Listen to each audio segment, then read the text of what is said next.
I'm going back to my textured view with 6. And oh my god, let me close some of these stupid windows. Yes, beautiful gray Maya, exactly what I want. So we need to get this kind of effect on grandma, right? But notice I'm using a lot of flat color. Like if you're doing a more higher res cloth on like her tunic, she would have like you'd be able to see that fabric type of stuff in there. But like for this course, I'm down for some stylized stuff. I'm down for some flat colors. I'm down for all that, you know. If you do need detail like that, you're gonna need to go in and cut UVs and then lay them out on the UV editor.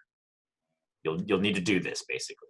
But I understand that with current restrictions and stuff, this might not be going as smoothly as possible. So I'm showing an alternative way to this. So I'm going to assign just a new material right here. I'm just going to make it a Lambert. So now it's no longer using that that file, that color file that has all of like the right colors in the right spots on the UV map to color the object. Instead, what we can do is like I just applied that material to all of this object. But what you can do in here is you can just select specific faces. Well, so let's do the belt. You can select specific faces in here and do that same thing. So if I right click and do assign new material, and this leather has a little bit of shininess, right? Because this is like a leather belt. So you can use one of these shiny shaders in here. There's also under Arnold, because Arnold is what we're going to be using in the future to render out all this stuff. It has its own collection of really nice shaders. So if you go into AI standard surface, that's a nice one to use.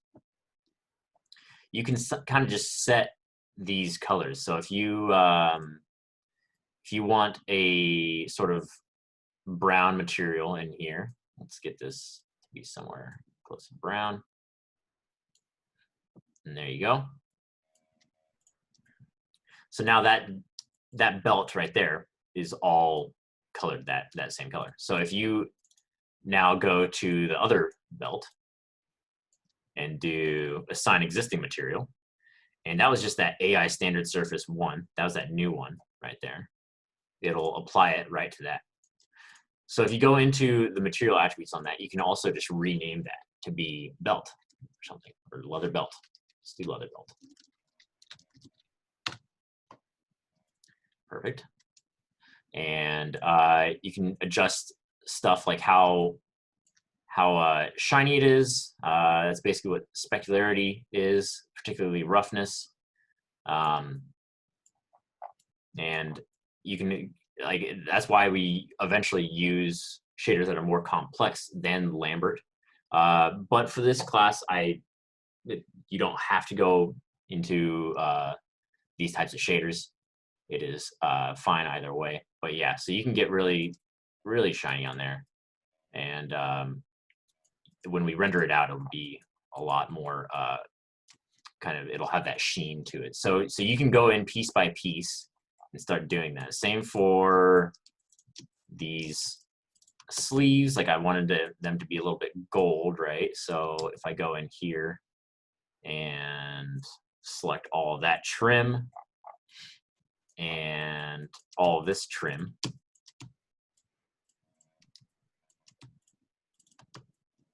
and then assign new material, because this is a new material we haven't used yet, right? Like we're going to make a sort of glossy gold. So I could also show you instead of Arnold, the standard surface, you could also use Phong. Phong is also a good material for shiny things. It's not used as much now though. A standard surface shader like Arnold is pretty much more standard. So you just get a gold color in there and bump up that that specularity on there, so it has that sheen. It's not the perfect color of gold, but you know, whatever, it's fine. So now if you have one advantage to having your UV seams cut is that you can easily select UV chunks. So if you hold Control and right click over when you have a face selected, you can go straight to the UV shell right there, and notice how it just selected all of that gold area. And then you can assign existing material. I didn't rename that Fong, but I'm going to assume it's this top one. And I was wrong. Let's see. Let's go to a different one. Assign existing material, Fong E1. There we go. I'm probably going to go to material attributes. It's always good. Like, notice how it's a lot easier to find out which shaders are which if you're we name this gold trim. If you're doing it piece by piece. So let's get a, I'm going to hold Control and right click again to go to that UV shell, because I want to get all of the cloth. Oh, notice how my symmetry fell off and it didn't select some faces in there. So I would need to go back and then assign gold to those select faces in there. Let me get all the cloth in there. Go into UV shell, and then we can assign a new material. I'm just going to do Lambert for this one because this cloth doesn't have much shininess or anything. But yeah, you can use a standard surface shader for all of these values, and just you would completely turn off the specularity roughness in there. And let's go apply a skin material. I think Grandma's only skin is on ears and face. So go to UV shell, assign new material, and let's do Fong as well. All right, and then let's get a color in there that's kind of close to skin. I know this is not perfect at all by any means, but I'm just going to go through that quick. And then let's go to that material attributes again. So I'm just holding right click over that and go into material attributes, and just turn down that speck of color to make it less shiny. Those materials should hold up for when you're rendering out your projects at the end of the semester. Like a Fong and a Lambert, they should still render out. But yeah, so that's what you basically do for everything. Like I would go into these gloves as well, and go to UV shell, and assign existing material to their belt right there. Do the same for the boots.